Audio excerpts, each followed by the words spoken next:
गौतम बुद्ध अपने शिष्यों के साथ लगातार यात्रा पर रहते थे। उन्होंने नियम बनाया था कि मॉनसून के मौसम के दौरान उन 2.5 महीनों के लिए आप एक ही जगह पर रह सकते हैं।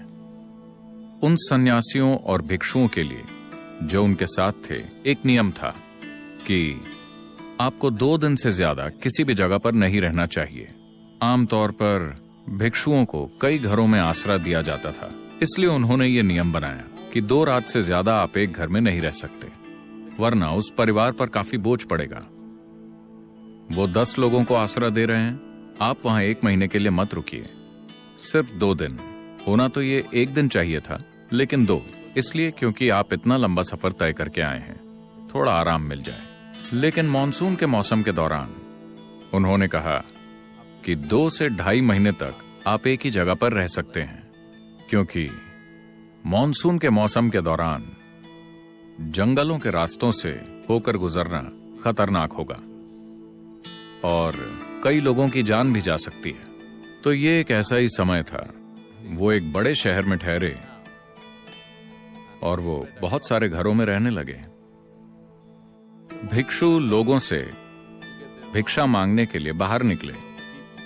आनंद या आनंद तीर्थ, जिस नाम से उन्हें जाना जाता था, वो भिक्षु बनने से पहले गौतम के बड़े भाई हुआ करते थे। वो भी बाहर निकले। वहां शहर में एक वैश्या रहा करती थी। उसने आनंद को भिक्षा दी। उसकी तरफ देखा, एक सुंदर जवान आदमी, लंबी कद काठी। उसने कहा, मैंने सुना है कि भिक्षु कई घरों में रहने की जगह ढूंढ रहे हैं, तुम मेरे यहां आकर क्यों नहीं रहते? आनंद ने कहा, मुझे कोई दिक्कत नहीं है, लेकिन मुझे बुद्ध से पूछना होगा कि मुझे कहां रहना चाहिए। तब उसने उसे ताना मारते हुए कहा, ओह, तुम अपने गुरु से पूछने वाले हो, जाकर पूछो, मैं भी देखूं कि वो क्या कहते हैं। तो आनंद अपने दिन भर की भिक्षा लेकर वापस पहुंचे। गौतम बैठे थे। वो आए और उन्होंने भिक्षा उनके चरणों में रख दी।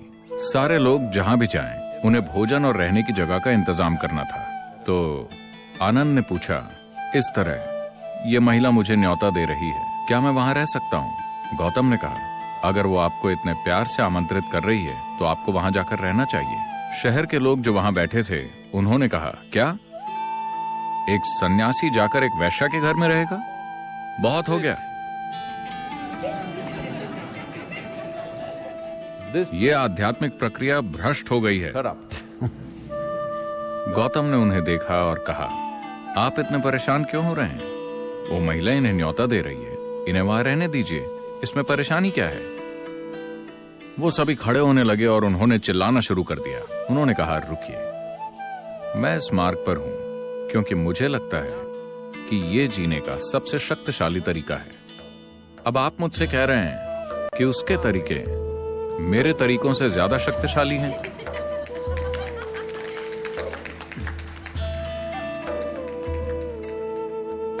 अगर यही सच है तो मैं भी जाकर उसके साथ शामिल हो जाता हूं।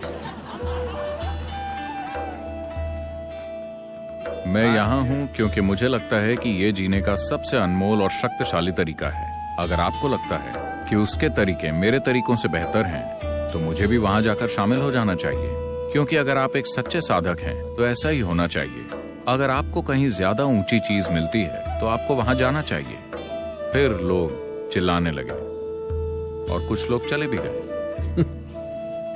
फिर आनंद गए और उसके साथ रहने लगे। मॉनसून का समय था, बारिश की वजह से ठंड बढ़ जाती है। आनंद ने पतली सी धोती पहनी हुई थी, तो उसने उन्हें एक अच्छा सा रेशम का कपड़ा दिया। उन्होंने खुद को ढक लिया। तब लोगों ने देखा, देखो वो तो गया। उसने बढ़िया खाना बनाया और उन्हें परोसा। उन्होंने खा लिया। फिर शाम को उसने उनके लिए नृत्य किया। वो बैठे रहे, बहुत ध्यान से देखते हुए, पूरी सतर्कता के साथ। फिर जब लोगों ने संगीत सुना, अब तो खेल खत्म। चीजें ऐसे ही चलती रहीं। जब वक्त खत्म हो गया, जब बारिश बंद हो गई, जब जाने का वक्त आया, तब आनंद गौतम के पास आए और उनके साथ एक महिला भिक्षु थी।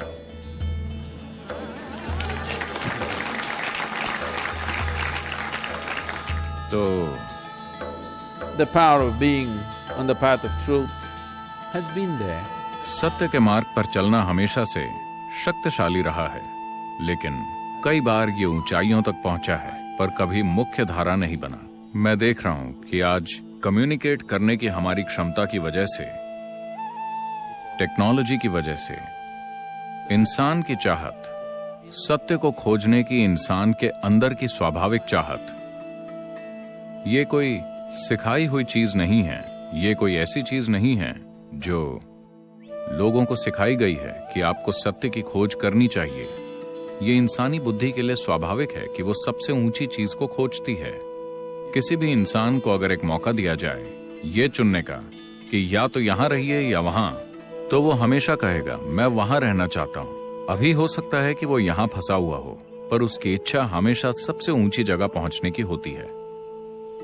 बात सिर्फ इतनी है कि हमें उसे दिखाना होगा कि शराब के नशे से ऊंची चीज भी होती है, ड्रग्स से ऊंची चीज भी होती है, सामाजिक नाटक में फंसने से ऊंची चीज भी होती है, और किसी से बेहतर बनने की होड़ में भागने से ऊंची चीज भी होती है।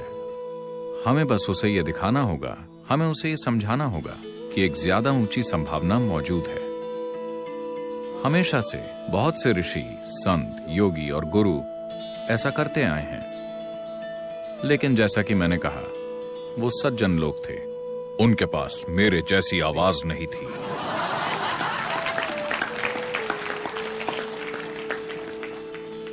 उनके पास माइक्रोफोन नहीं था। उनके पास ऐसे उपकरण नहीं थे जिनसे वो दूर किसी से बात कर सकते। वो सिर्फ इतने ही लोगों से बात कर पाते थे। इसके बावजूद उन्होंने जबरदस्त काम किए। उस समय के हालातों में उनमें से कईयों ने कृपा और ऊर्जा के माध्यम से जबरदस्त काम किए। उन्होंने अपने आसपास के लाखों लोगों को रूपांतरित किया। उन्होंने अपने आसपास के लाखों लोगों को सत्य के मार्ग पर अग्रसर किया और सत्य की शक्ति का एहसास कराया। पर अब वक्त आ गया है जहां कम्युनिकेट करने की हमारी क्षमता इतनी बढ़ गई है कि हम सत्य को घर घर तक पहुंचा सकते हैं। हम सच को हर किसी के दिलो दिमाग तक पहुंचा सकते हैं। इससे पहले कभी यह मुमकिन नहीं था। टेक्नोलॉजी ने हमें यह सहूलियत दी है। मुझे लगता है कि यह सत्य को मुख्य धारा बनाने का सबसे अच्छा समय है। ये सच्चे बनने को, सच जानने की अभिलाषा रखने को और सच की खोज करने को इस ग्रह की सबसे बड़ी ताकत बनाने का अच्छा समय है, क्योंकि हमारे पास ऐसे साधन हैं जो पहले किसी के पास नहीं थे।